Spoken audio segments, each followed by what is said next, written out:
Shalom, Bapak Ibu, saudara-saudari yang dikasihi oleh Tuhan. Saya yakin setiap kita punya kerinduan, punya pokok doa yang mungkin sampai hari ini belum dijawab oleh Tuhan. Ada yang merindukan pekerjaan lebih baik, ada yang merindukan pernikahan, ada yang merindukan momongan, ada yang merindukan anak bisa sukses dalam studi dan menata hari depan.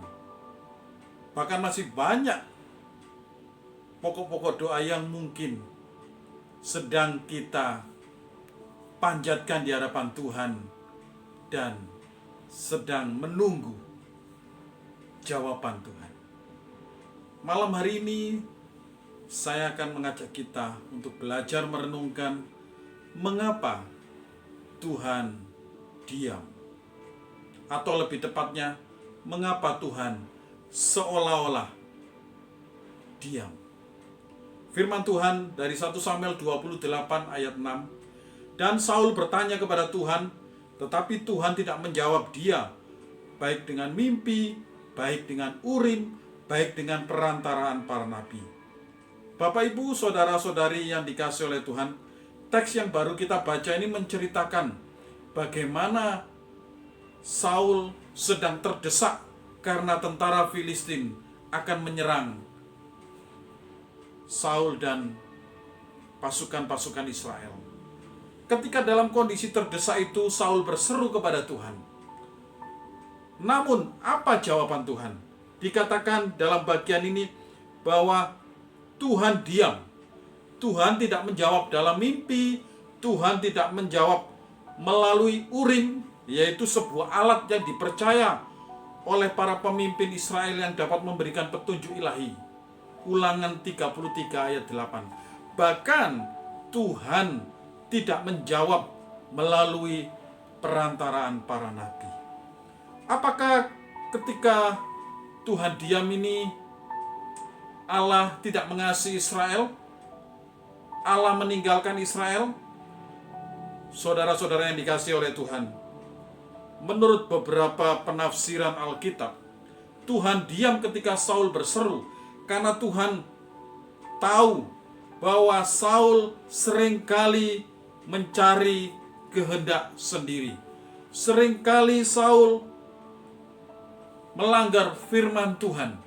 Oleh karena itu, kali ini Tuhan diam. Bahkan ketika Saul berseru,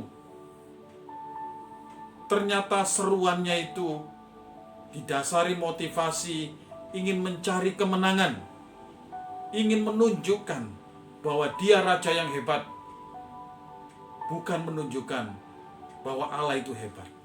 Inilah yang membuat Allah itu diam.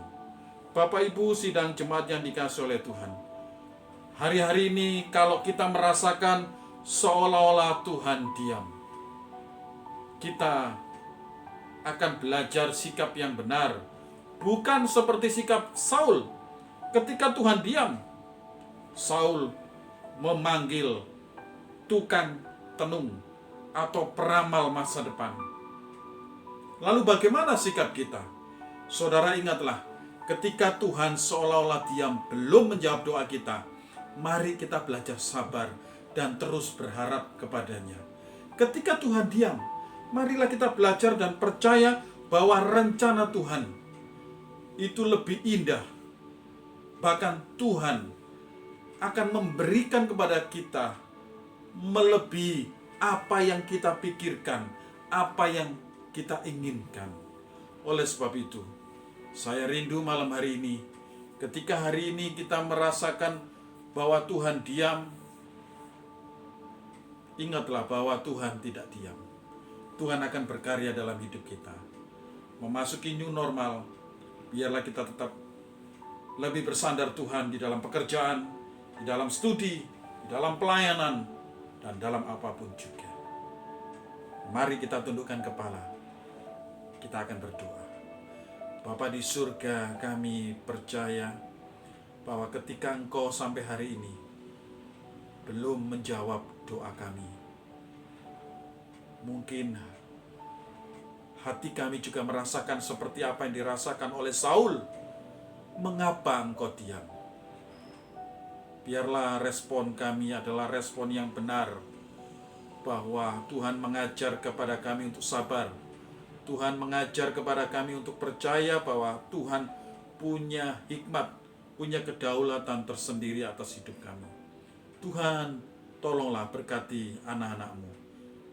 Ketika mereka saat ini bergumul soal kesehatan, pekerjaan, hari depan anak, bahkan pergumulan-pergumulan pribadi, Tuhan turut campur tangan. Jangan biarkan kami sendirian, tetapi tuntunlah langkah-langkah kami. Dalam nama Tuhan Yesus, kami berdoa.